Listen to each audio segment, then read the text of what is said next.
Hello and welcome to this edition of Finance and Technology Insights. I'm Brian Williams from Northshire Consulting with Eric Buhrendorf from EVERNET Co. What's happening, Eric? Hey, buddy. How are you? I'm doing all right. So What's it's new? been a couple weeks, right? We had a week off in there. Yeah. Back at it. So, yeah, we didn't return from vacation smoothly. It was a little bumpy. We got home from Cancun. Then I think all the girls were sick, and then we had school conference week, and it was a little bumpy to get started. So I apologize for missing our recording last week. So hopefully we're back on track. Today is Monday, March 21st, and we're making one more adjustment. I think Mondays are just kind of too tough on my schedule, so we're gonna move to Tuesday mornings, and I think that should be fine. You're okay with that, right? Yeah, that works. Yep. I think it's good to have it early in the week, to kind of kick off the week and get things started. So I don't think I'd want to go much past Tuesday, but Tuesday works. Yeah, Tuesday is good because I think we might benefit from the start of the news cycle on Monday, and then plus personally, running a service business, if there's anything that kind of comes up over the weekend, it can kind of stack Monday morning against us. So you've been very patient with me. I appreciate it, and it's just it's too tight to get a recording in consistently on Monday mornings. So. Plus, there's a lot of Monday holidays and things, so that That's true. it would just create, there's just a lot of opportunity to have to keep bumping the schedule. So Tuesday mornings, I think I'm hopeful for. So starting next week, we'll do that. Yeah, that's right. Not a lot of Tuesday holidays. Yeah. So just bringing everybody up to the show. I just want to mention we have a Facebook group, right? We have Yes. Finance and Technology Insights. I think we can do this. So we have Finance and Technology Insights Facebook page. Everybody feel free to join us there and get some discussion going. And Brian and I do use Flipboard as a news aggregator for themes and news articles that we will discuss from time to time and find interesting. And I do want to give a shout out to Brian's Northshire Consulting website. The best are you a financial planner? Is that your title? Or well, we could spend a whole show on our industry's got a bunch of issues with labeling and all that kind of stuff. I just usually go with investment advisor since that's the technical registration name. But financial advisor, financial planner. Although they all have different sort of meanings, it all kind of gets us to the same spot. So nice. You have a really nice looking website. I like that. And one thing I love, I'm obsessed with client logins. Any service provider or that you have that doesn't have a client login is a big red flag for me. So if you can't participate in your service with your service provider on through a client portal, you should question that. Client portal and scheduling tools. I know you and I are both big on that. So we both have that prominent features, scheduling. There's a bunch of different menu options there. So nice. Oh, I see you use Calendly. Very nice. Very nice. Yep. I used to use that. It's a great tool to make your calendar available to the public so they can see and book time right on your live calendar. That's such a great tool. I just replaced Calendly with kind of a specialized tool that works more with my business management software, but effectively does the same thing. So that's what we did. So this is my website here, EVERNET Consulting. Let me just bring it back to the top. We are America's favorite IT vendor. So, all right, just wanted to kind of give everybody the lay of the land. This is Finance and Technology Insights, and I think we're my web team is starting a website for us, right? We're our milestone. We said after 10 episodes, this might be a real thing and worth an effort to start building out a website and marketing machine for it. So we'll see how that goes. Yeah, I think it's good to get some episodes in the bank and mess around with some different technology. I'm sure we'll always be tweaking here and there, but yeah, it's good to start pushing out the message and eventually get to the point where we're having some guests on and things like that. So that'll be Guests. exciting. Yeah, that'd be fun. We're using Yeah. this really cool recording platform called StreamYard.com. And I don't know, I'm liking it. Are you liking it so far? It seems light, but also kind of fully functional to facilitate this model. What do you think? Am I I think, am I yeah. am I showing too much of how the sausage is made, or what? No, I think that's good. For the podcast listeners, it might be a touch boring, but but for the watchers, it's probably good. Oh, right, right, But I think no, I think it's a good platform. It's it's kind of an I don't know, I wouldn't say an in between step, but I mean, you go back a couple years, everybody had their Zoom accounts, and you had a lot of those, kind of side by side things and all that kind of stuff. So this, levels you up a little bit, and it allows for some customization of logos and overlays and things like that. So um, I think the key to it is eventually once you start going live, you can push that out to multiple platforms at right, once, right, and it leverages the StreamYard server rather than your own machine trying to connect to YouTube, Facebook, right. Facebook groups, LinkedIn, Twitter. So you could kind of push to all of those at once without stressing your system, and Yeah, we that's were a big really key for a lot of folks. Yeah, we were really struggling with that too. The other thing I like too is, I mean, it was unfair to ask you to, and you were willing to do it, and I still thank you very much for that. But I felt guilty of having you just have to handle the production burden. So hopefully this will kind of tee it up for us both, and we both can kind of co-produce the show using the various tools and that StreamYards has. So yeah, I'm kind of liking it. I'm about to launch my own YouTube channel. We do have a website. We did do a website up for that. Do you mind if I do a little plug on that? Yeah, go ahead. So this effort with you has motivated me to EVERNET.TV. This project you and I have been working on has motivated me to take the plunge in doing a YouTube channel for my company. And I didn't want to do just a YouTube channel that was kind of self-promoting. And for the podcast listeners, I am pulling up EVERNET.TV just to show. But I think what we're going to do is I think I mentioned this before, we're going to go into it. I'm just going to basically use the same format with vendors, and we're going to just do product demos of the products and services that we see our clients use and benefit from or could benefit from. And the messaging I think what I'm going to do, it's going to be a demo as provided by the vendor. So, it won't be a pitch by me or an endorsement by me necessarily. It'll be a product that I think is relevant to the space that we operate in. So we got a little website up. And if you are a owner or sales manager or executive, somebody who presents or sells a product, and you want to be on that show, go to EVERNET.TV and click on book a show. And it takes you to this podcast intake form that will take you through the process of submitting your information and making certain agreements and things like that. So I think you lost it, but enough on Sorry, that. I lost your. This is you here. Oh yeah, there it is. So anyways, yeah, YouTube channel's coming along. We're doing our first recording tomorrow. We have a pretty good lineup of guests, so I'm pretty excited about that.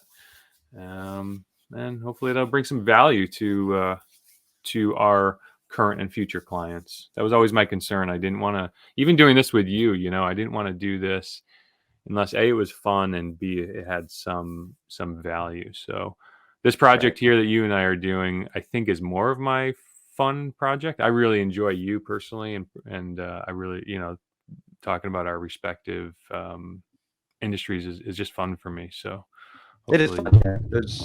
There's a lot of overlap. I mean, it helps that I'm kind of a tech-focused advisor, I guess you'd sort of say. And So I didn't even realize that you were helps such, too. you were a bit of a geek yourself, which is Yeah. cool. Yeah.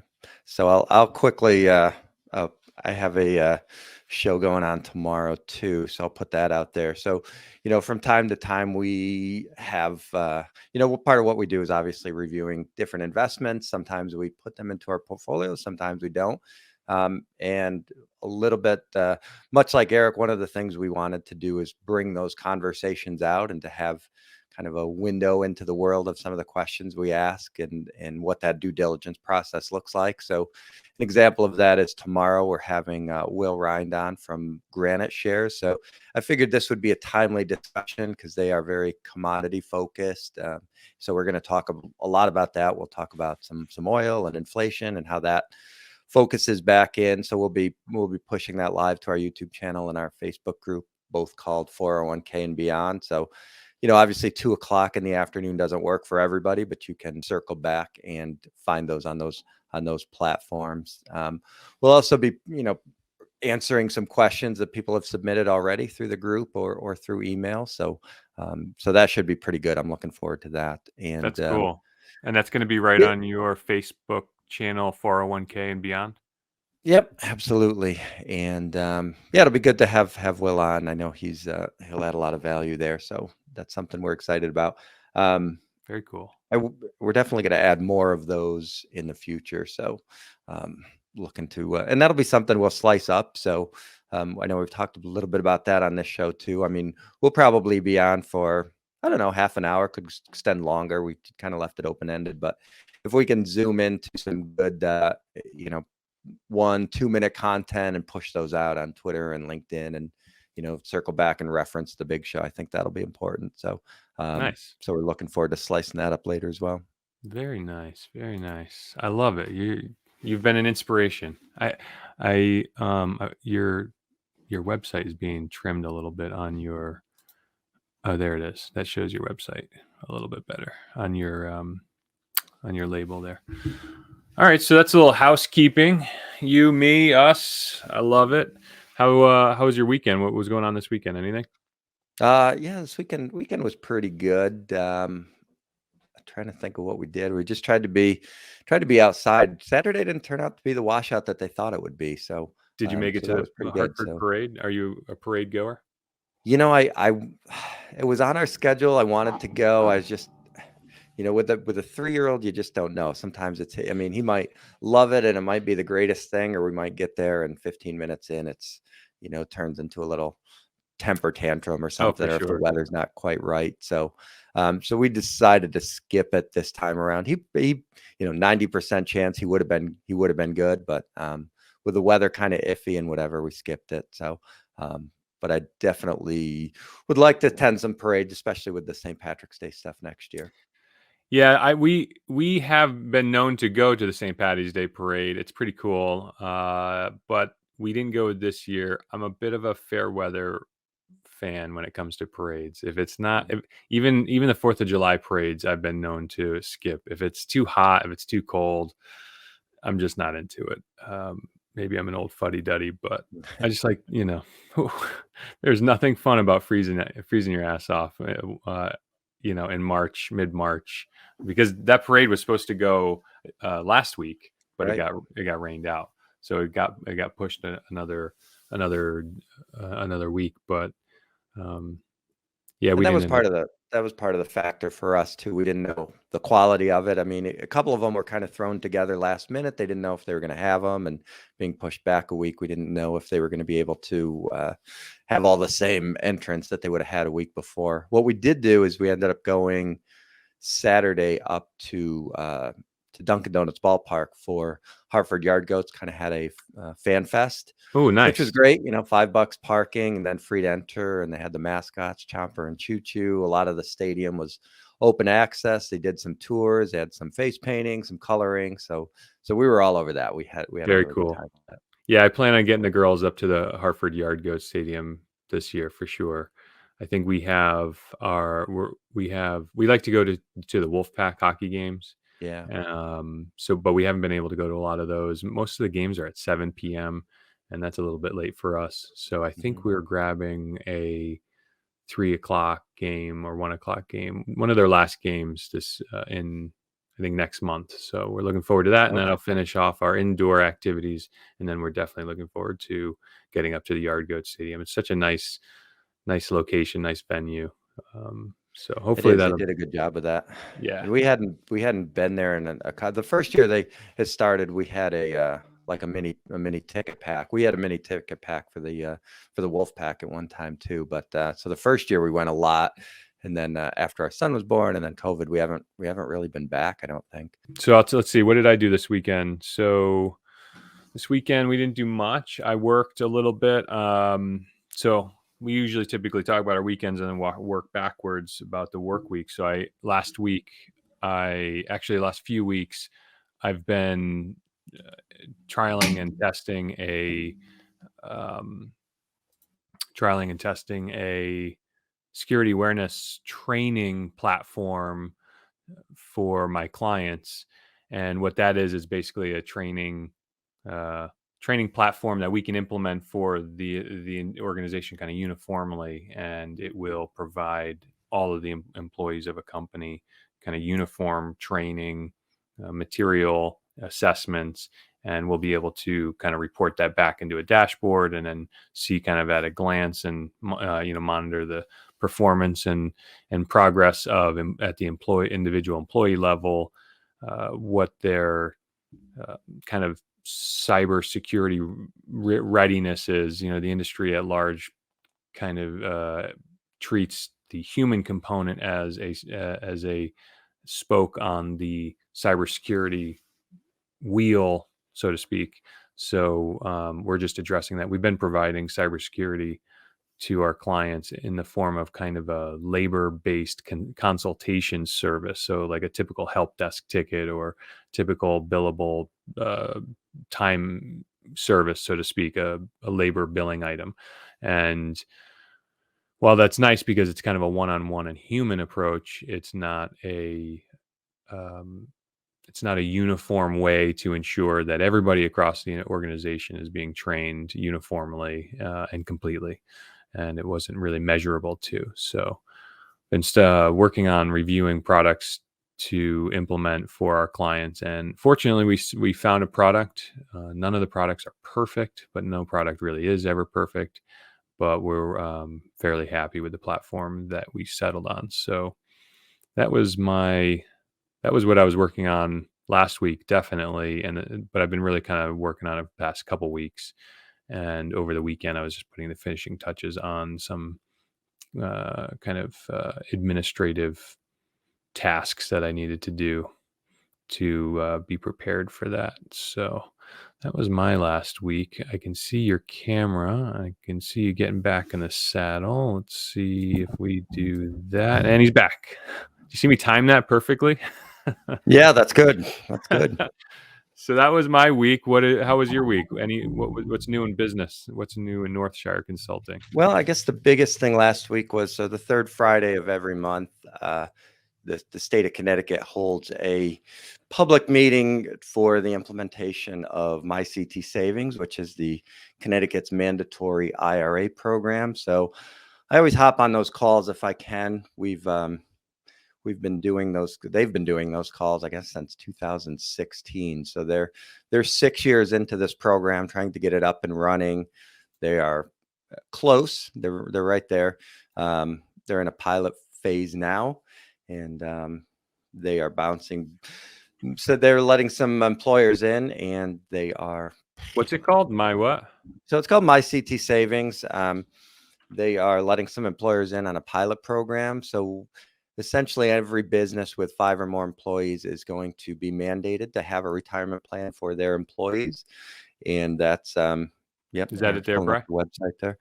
So every business with 5 or more employees is going to have a retirement plan for their employees. So they can either do a private plan like a 401k, or they can be part of the Connecticut Savings Program. So the state is doing their launch on Thursday. So they think that they're going to have or they say they're going to have a big social media campaign around it, and probably some in-person events here and there. So that'll be interesting, because I don't think a lot of people are really talking about it yet. I think you'd probably agree that most small businesses are not that proactive when it comes to that kind of stuff. They're just, tell me what I need to do when I need to do it, so, but I think it's, obviously that's the business I'm in, but I think it's Right. beneficial to get going on a program sooner rather than later. So I am doing three webinars later this week. So doing Friday morning, Thursday afternoon.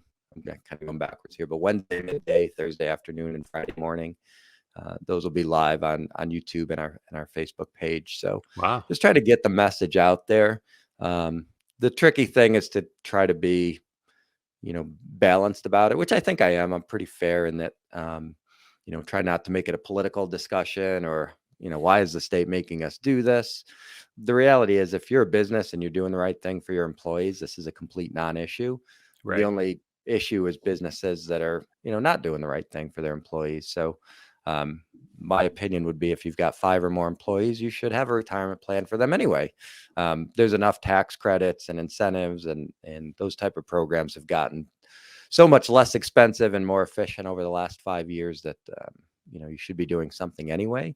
But, I've gotten some pushback, why is the state mandating this? It's just another, big government overreach or that kind of nonsense. We're not going to get into that on any of the webinars. We're just trying to say, listen, here's the state's program. Here's what you can do. Here's what it costs. Here's the pros and cons of it. Here's something you could do on your own. So, I'm trying to give your headshot a side by side of the website, but that is the website there, yeah?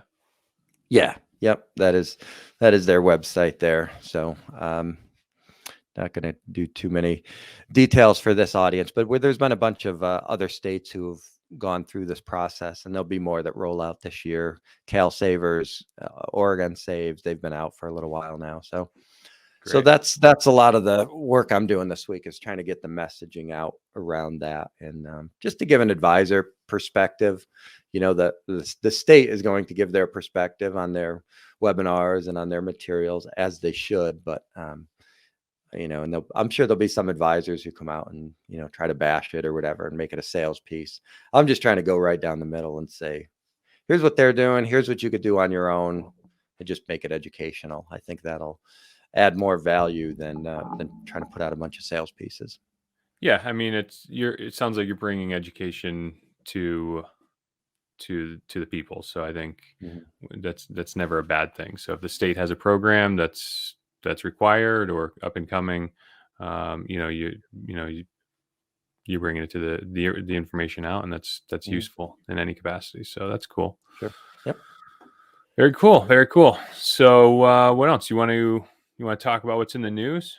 Yeah, let's do it. What's going on in the news today? I have, let's see, I can do this shot here. So again, earlier today, or earlier in the show, we said that the show part of this show is we curate. Brian and I will pin news articles on our Flipboard magazine. They call it, that we find interesting. And yeah, we pinned a couple things. Sometimes I try to be a little cheeky. I hope I'm not offending anybody out there. Um, but let's see what's going on since our last show. And everybody knows that I'm obsessed with electric vehicles. So there's some stuff that came out with that. We've covered crypto quite a bit.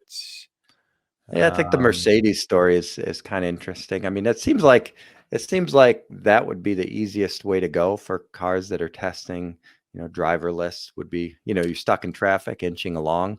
so There's there were not a two. whole. There were two on the Mercedes, but so you're talking about the traffic one here. Yeah, yeah, Matt, the one on Mashable. Let's see here. Hopefully, there we go. So let me just close an ad. Confirm to them that we're here. So here's the article here. Stuck in freeway traffic, Mercedes autopilot AI will let drivers sit back and relax. So what do you think? What do you think of that?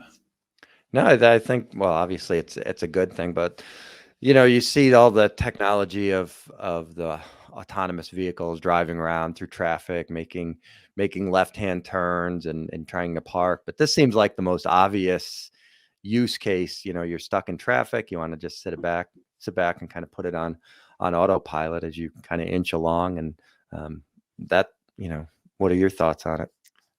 I can't wait. I'm completely obsessed with the notion of self-driving cars. Completely. Oh, not today, Mashable. No thanks. No, I'm completely obsessed with it. Early in my career, I was a road warrior. So before um, IT services were, I would say right now 90% of our service is provided telephonically and remote through remote technologies, so we can remotely support our clients and their systems. But Mhm. I've been doing it long enough where if the phone rang, it, even pre-ticketing systems or early days, the phone rang, hey, we've got a problem. I've got an Outlook pop-up that I don't know what to do with. We would get in the Right. car and drive to our client's office, and we Yeah. would then stand over their shoulder or lean in, or take the seat at their desk, and we would fix it. Actually, I remember early years, the Palm Pilots and the Palm Trios were just the syncing to of the contacts and things was just always unreliable. So the amount of Mhm. times that we were dispatched. But anyways, so I was a road warrior, and um, I personally have spent all the time I ever want to in a car in traffic. And later in life, my son lives with his mother down in the DC metro area. So for a number of years, I was driving down to DC every other weekend. And I don't know if you've ever been driven down in the DC area, but the traffic, the traffic in and Right. around DC is a unique kind of hell. So I personally cannot wait for self-driving technology. I've mentioned on the show before that I'm a pilot, and the planes have very robust autopilots that allow us Mm. to basically fly by dial, and yeah, it's wonderful. So to see Mercedes and the cars, I mean Tesla, gets a lot of the headlines because they have a self-driving technology that they're working on. But to see more and more of them come out with it, and they are working on it. I mean, the amount of money. I mean, Google's, we've talked about it ad nauseum, but Google's rolling it out, anyways, yeah. I mean, to see to me this kind of headline, Mercedes autopilot will let drivers sit back and relax. It's kind of um, it's kind of not news in a way, because a lot of cars have the technology to, if you've had, I don't know what kind of car you drive, but the, what do they call it? The adaptive cruise control. You ever heard of, Yep, you ever heard of yep, adaptive and the cruise? lane assist. So we have a Subaru and a Volvo, and both of those are considered safe cars. But yeah, both of them have the lane assist, where the Subaru will beep if you cross the lane. The Volvo will actually correct you and put you back in. So So the Subaru will um, input a steering command for you. no, the Subaru will not. Subaru will just beep if you cross Oh, the I'm sorry, line. I mixed it up. Yeah. So the Volvo will do that.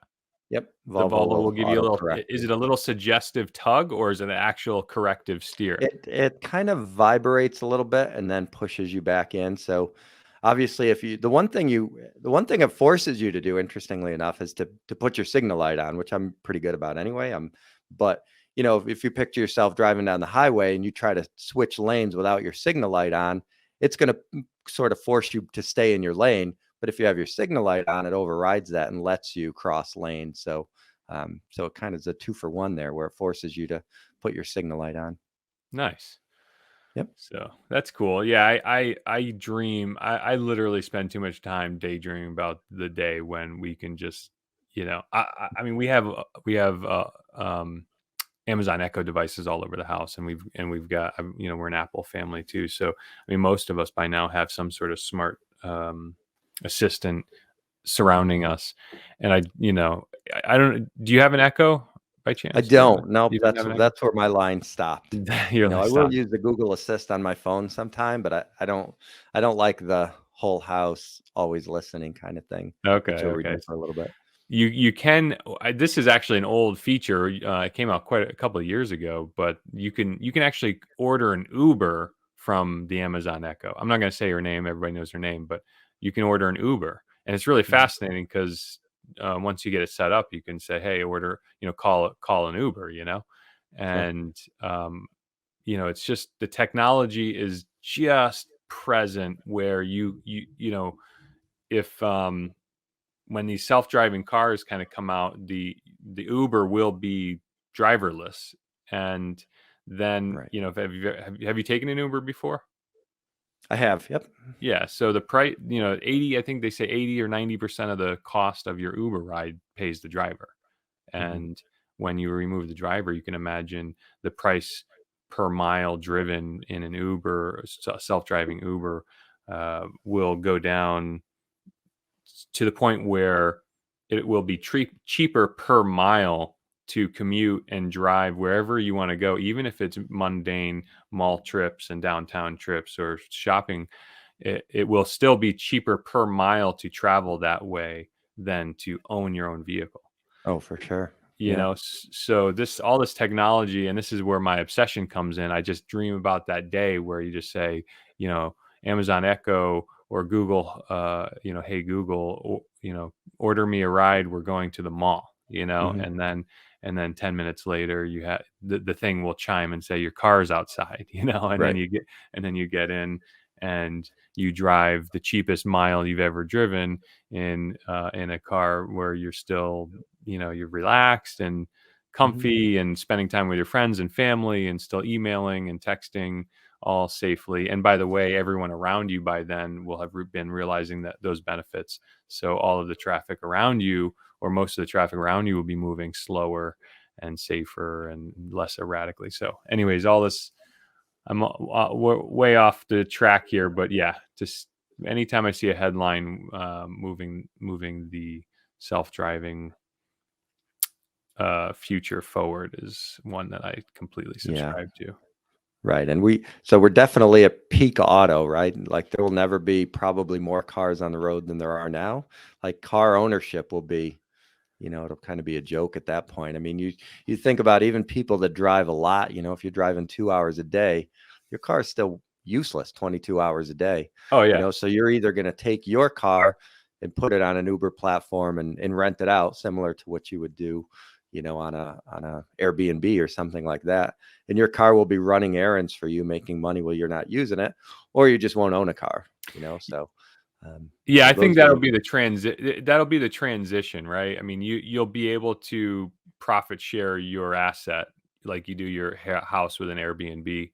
But I think Mhm. ultimately, and I was going to ask you actually before, like, so that notion of private ownership of vehicles, do you subscribe to that likely future? Because I talk to my dad about this way too often, who, he lives with us, and he's like, no way, it's never going to happen. There's a lot of people that just can't see that future where they share a car, or they get into a car that just drops somebody off and the seat's warm, you know what I mean, and still, aromas of the previous passenger, emanating in the car. I mean, do you subscribe or agree to the notion that will be our future? Yeah, definitely. Probably the idea of definitely a two-car household, right? I mean, you may want to, have a vehicle that keeps your car seats in them and all that kind of stuff. It's not that world of driverless, even now, is more efficient for, single folks and that type of stuff. But, you're not going to call an Uber to be there in 10 minutes to take you and your spouse and your three kids to go to the grocery store. That would get exhausting very quickly. So you'll probably maybe have that one car that has all your stuff in it, your setup, your So reusable bags, and all that kind of stuff. so I think you're suggesting the family will still have the minivan, but mom and dad will go on date night in the self-driving cab, right? Yeah, probably, So or those trips to work or trips to business meetings or something like that. so I think, by my estimation, the expectations of people of what this future will look like is, and I'm going to be totally ageist on you right now because I'm pretty sure you're a couple of years my senior. By the way, today's my birthday. I'm 39 today. How old are you? 42. No, 42. 43. You're a couple of Yep. years older than me. So you're definitely more mature than I am. We've proven that. But the age of I just would wonder if we had a guest on here that's 22 years old, what they would say. I mean, I look around when I see even my own friends have kids now that are starting to be driver's license age. And I asked them all, I said, "Are you so excited to get your driver's license? Like, what are you going to do?" Mm. They just don't care. They literally don't care. And I remember I started counting the days to when I would get my driver's license, I think when I was somewhere around 10, 11, 12, something like that. And I actually remember the time when at 16, you just went to the DMV and you just got you literally just took the test and then you got your driver's license. And my generation, I think the year that I turned 16 was the first year. My best friend Billy was two years older than me. He got his driver's license, went to the DMV, got his driver's license. But I Mhm. remember my year of 16 was the first year they implemented this mandatory 6 month permit period, and it was just torturous. But you look at kids now, and they just don't care. And so, Yeah. anyways, it's funny because my dad's like, no way, private ownership of vehicles will never go away. You're a couple years older than me, so you're like, the minivan will still be necessary. And then I think the kids behind us are like, yeah, Yeah. I who mean, wants a car? Yeah, right. I mean, that's one of the questions. Is it age or is it generation, right? Is it the 22-year-old because of their generation, or is it because they're 22 years old and they haven't put three kids in a car seat with one facing backwards and I mean, you're not going to want to go through that all the time with every time you want to take the family somewhere. I mean, think about. I have kids, and I would say if a car came up and it had what's called club seating facing inward, you Yep. have maybe suicide doors you open, and everybody kind of piles into this shuttle, so to speak, and you already ordered, your profile already knows you require a car seat and a booster that you don't have to carry, lug, or whatever, and some hatch that sure you bring in your thing. I submit that it would be easier. Everybody, the car pulls in, you open these suicide doors, you pile in, you buckle in, and now you're two parents tending to three kids or two kids concurrently. I, Yeah. I I still think that's where I'm coming from, and I do come from, you know, my kids are older, they're just in boosters now. So I don't know, you're more of an that. Yeah, I just think it's kind of tied to, the generation in the sense of what, you still see kind of like where we came from and anyways, I'm not trying to diss you, but um No, no, I just yeah, I mean it depends on what the cars look like and if they're able to integrate all the car seat stuff without having to, Right, right.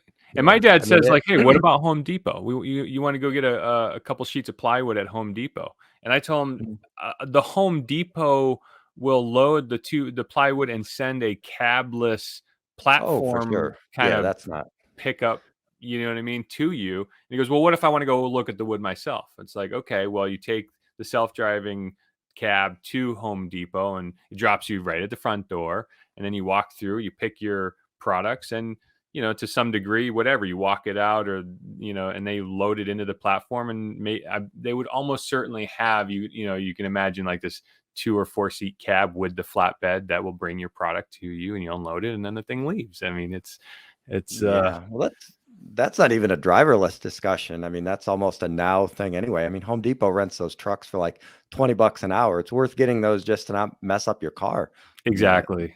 Yeah. that's yeah, that would be the least of my concerns is Home Depot runs. I get so excited about it. I mean, here's the other thing too. We live right in an urban area. We're in West Hartford, Connecticut. You're in Southington, which is relatively suburban, so to speak. Um, there's a lot of good land. I mean, I grew up kind of in the country. I mean, I've kind of bopped back and forth. I grew up in Simsbury too, which is, I guess, kind of rural. But man, wouldn't it be cool to just get those 5 acres out in you know the country and benefit from that peace and serenity? And yeah, if you want to go grow, we live right around the corner from a supermarket. We could literally walk to a supermarket, And when I grew up in Simsbury, it was a 15-minute ride to the supermarket. And if you're not doing all that driving, you know, that pain of kind of distance kind of goes away. And don't get me started on urban air mobility technologies that are coming out. But yeah, so a lot of words to say. Bring it on. Yeah, and I thought that was going to be a short article, but yeah, and I'll close it out with this too. The idea of using your drive time to kind of unwind a little bit, because think about what happens when you're not driving. What are you going to do? You're going to be on your device. You're going to be, you know, Resting. you're going to be sitting in the back. You're going to be still locked in. At least people, you know, that are driving 15 minutes to and from work, that's 15 minutes to listen to the radio or to be deep in their thoughts. But it's something you're going to have to factor in. Not that would be a reason not to be in a driverless car, but it's just another. I used to take the train to DC once in a while to see my son, and instead of driving, and and sometimes I would take JetBlue would run Hartford to Dulles, and Reagan, right in the heart of DC, and that was an hour flight, so 5 hours on the train, an hour in the plane. When I took those modes of transport to get down there, I arrived fresh. I could have worked. I mean, he was in school, you know, I'd pick him up after school, and I arrived so fresh. It was so nice. Versus the days I was 8 hours, you know, 60, 70 miles an hour, couple pee breaks, gas, you know. My wife is a driver. She loves to drive. She loves drive. You know, she has a Mini and it's a stick. It's a, you know, 5 or 6 speed, and it's a fun little car, and she's a driver. She loves it. And I said, you know, that's another argument my dad makes too, and generally people make about driving. You could still drive, Right, you know? right. Yeah, in the driverless future, you could still do that when you want to do it. Mm-hmm. So. Yeah, I don't see that as an argument against self-driving cars, because you can go rent a car now of a different make and model of something that you wanted to drive and go drive it. So you Yeah, could exactly. do that. Motor, yeah, exactly. So yeah. Anyways, what else do you like on the news? I don't know. Kind of as a counterpoint, this is funny. This article I posted. Let me just bring it up here. This article I posted before the one we just saw on Mercedes self-driving. This here is an article about a parking garage in Stuttgart Airport, Germany. And, you know, it's a valet system where the car and the facility have a relationship technologically, and there's radars and cameras and lidars all over the you can see these little cones here. I'm pointing to the picture that I have up on the screen here. These are lidar sensors. And you know, my comment was definitely cheeky on this one. I'm like, this is just an example of the legacy not getting it. So basically what they're doing is installing sensors in the garage and then programming the car and the garage to be able to work together, so that you just kind of go to the front door of where you're going. In this case, it's an airport, and then you get out of your car and it will just take the car to the parking garage. I could tell you that Elon Musk and Tesla is specifically working to not have this be the requirement for self-driving technology. They're trying to put all of the intelligence in the vehicle itself to be able to see and interpret the world using just camera technology. And last month or two, Elon made a lot of headlines because he's transitioning away from LiDAR technology and just going pure vision. And LiDAR, for the folks out there, you know, LiDAR is it's laser scanning radar, which will scan the environment in real time repeatedly and create kind of like a 3-dimensional map that the computer can understand and interpret. And Tesla is trying to do that with just camera technology, vision technology. And so anyways, I kind of poo-pooed this article. What do you think? Yeah, I would agree. It feels like one of those in between technologies that'll kind of be leapfrogged quickly, or just it's just an indication of the progress that we're making, and that it's sort of a bridge technology. But I don't see it being a. I mean, that reminds me a lot of like the park assisting. Like our Volvo has it's supposed to parallel park for you, which I guess I mean, I've never used it. I would have no need to do it. But it's just an example of one of those in between technologies. It's kind of fun to talk about. I Yeah, I guess it mean, does remember have when we were some stuff kids? to use, but One of my favorite movies when I was a kid. I was kind of a action movie buff, so anything with Sylvester Stallone and Arnold Schwarzenegger was definitely on my list to watch. But remember Demolition Man? You ever see Demolition Man? no, no. It was, a futuristic movie with Arnold Schwarzenegger, and they had self-driving cars, and a lot of the self-driving car movies, if in the past, I can't think of any others at this point.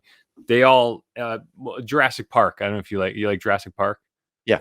So Jurassic Park, those cars were that the kids and the people were in before it all turned to hell. Those were self-driving, and they followed a track in the road, Hmm. and so the idea was that you would have to have infrastructure in the road in order for this technology to work, and that's what this article kind of is showing. Mercedes and Bosch is putting technology in the infrastructure in order for the self-driving technology to work. And um, I'm just surprised that these two companies would ever spend a minute thinking that this was the future, because it's clearly not the future. And Right. to think that you're going to adapt the world uh, to prepare for the computer, just fill the world with sensors. I mean, Hmm. maybe over time, it will happen. Maybe I mean, you can never say never, but clearly the benefit will be just putting the intelligence and sensing in, the robot. For sure. Yeah. I mean, in certain tight spaces like parking garages or something, if that can be difficult to navigate, or if you're in a high volume area where you're, stacking cars, or putting cars in a position where people might not be able to get them out there. So there might be some value in there. But no, you're not going to outfit the general public with the general landscape with things to help the cars. The cars will be able to handle it themselves. Yeah.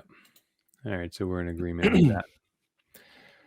I don't know how we're on time. 50 minutes. We're starting to kind of lean this up. I like it.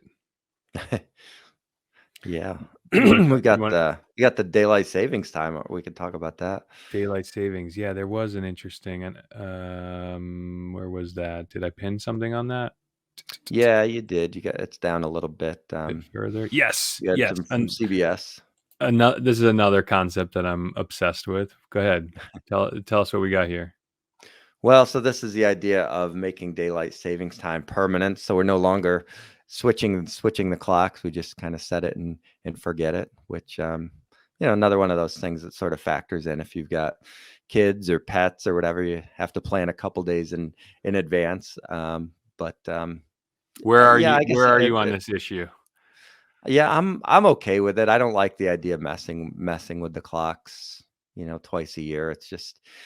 It's a safety thing, right? I mean, people who suddenly are used to driving maybe to school or to work in the morning with a certain amount of light, and then suddenly they don't get it, and that kind of stuff. So I think there's probably a benefit to not changing the clocks anymore. Yeah. So when I was a kid, I loved it because it was disruptive. It was a break from the norm. Day in and day out, it's the same, blah, blah, blah. But twice a year, you wake up Sunday morning or Monday morning and you're like, oh man, it would have been Yeah, an hour ago at this time, or it would have been an hour forward at this time. So, when I was a kid, it was entertaining. But the older I get, the more disinterested I get in this process of changing the sure. clocks. So I am, and honestly, I really don't even care. I apparently there's two camps, whether you want to be in standard time or Hmm. daylight savings time in perpetuity, and I don't think I understand well enough the entire science between the implication of one or the other.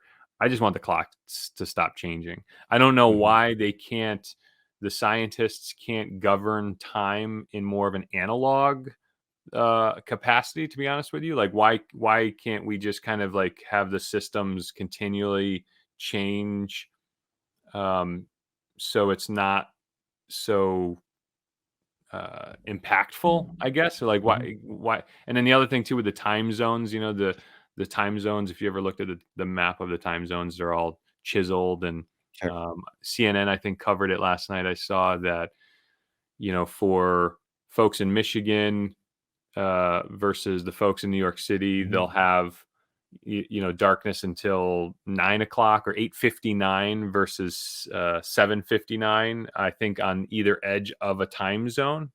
I think if I Mhm. understand that correctly. Yep. And I'm just saying, like, why can't there be more of kind of a dynamic,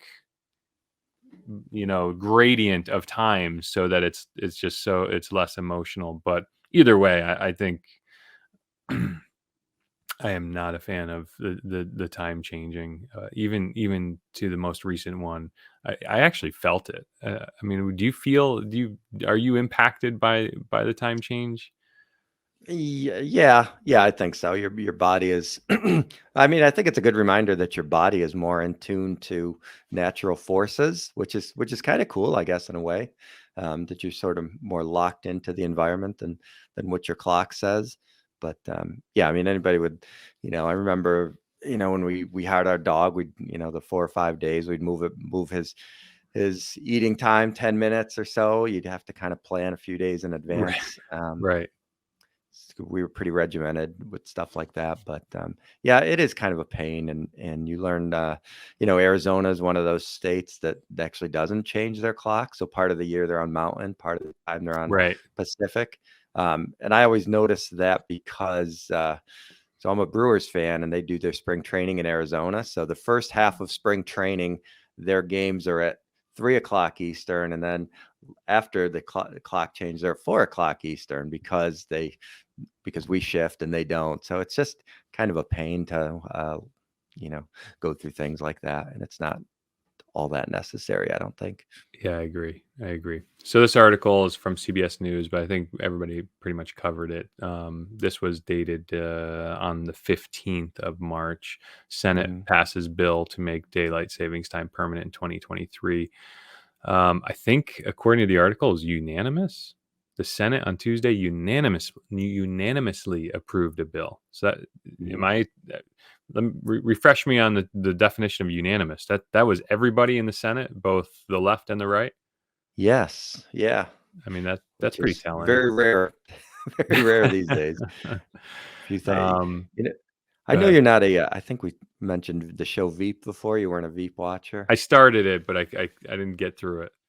Yeah, we had started it and then got away from it and then came back to it, and we're like, wow, this is. I think it took a few episodes for them to really get up and running, so we're glad we came back to it and gave it a second chance. But one of the things they actually parody in one of their later seasons is they have this knucklehead guy, Jonah Ryan, who ends up running for various offices. But this was one of his platforms to get rid of, and they kind of made fun of it, and his whole thing was it was big government overreach or whatever like that. So us seeing this now go through this, my wife and I are kind of joking about Jonah Ryan finally got his way, and it was like a whole season that this was like basically all he ran on. Oh, what, the So daylight savings time? yeah, yeah, yeah. So it's pretty funny. I So. get pretty vocal twice a year on Twitter about it, and try and I'm kind of it's kind of nice to see that it's by and large, well, in this case, unanimous, that some everybody at large is kind of interested in changing something. Mhm. Although the CNN article I saw yesterday, I think, said that 35% of people didn't want to change. But anyway, still interesting that we have our three branches of government, or not the three branches. We've got the Senate, the two houses of Congress, Senate Mhm. and the House, and then it would have to go to the president to become a law. So Yep. it was unanimous in the Senate. Does that inform what its progress should do through the house? I mean, it doesn't always, I would but Yeah, it doesn't always, but, that would be a pretty good indication, if, things that are, unanimous by one side, it's unlikely that there be that much of a divergence when it goes to the House, right. so we'll So see what maybe we'll. happens. Mm, I don't know Go what ahead. the time frame is when it gets voted on the next step, but, we'd have to go back and watch our little how a bill becomes a law thing, Right. right? Yeah, I don't know if and when the House will be taking this up, but eh, hopefully something will change. So Yeah, that and ultimately it's a productivity thing, right? I mean, how many workers show up late and you've got, kids with school issues and it just you end up spending so much time talking about something that it just sucks productivity out of whatever's trying to get done. So that's a big factor too. Do we really need to waste this much time on it? Yeah, administratively, I mean, that's a good point. I mean, what is the calculable economic impact of missed appointments and Mhm, mhm. oversleepers on the first day and weeks after? So, yeah, Right. Yeah. And the car accidents and that kind of car stuff. accidents. I mean, Yeah. I am concerned of kids walking to school to the bus stop and at night, but can that be worked out through planning and school schedules can change. I mean, things can change. Mhm. Things as they are don't need to be as they always will be. So Well, when all sidewalks are solar plow powered and they light up, it'll be less of a factor, yeah, there we go. right? So all right, that puts us at about an hour. You want to take Yeah. it out? Yeah, sure. So I'm Brian Williams from Northshire Consulting, which is an investment advisory firm. We work with small businesses to set up their retirement plans and individuals and families to set up their financial futures. My I gotta get stuff better at is, you can find me at northshireconsulting.com. That's the website. On social media platforms, we use the handle 401k and beyond. So that's our YouTube channel and our Facebook group. And here's Eric with his stuff. Hey, real quick before I go out, do you link to your Facebook and YouTube from your site? Yeah, I do have it on there somewhere. Yeah, I probably should make it more Studio Show. prominent, but I just wanted to give you your yeah. solid plug. Great looking website.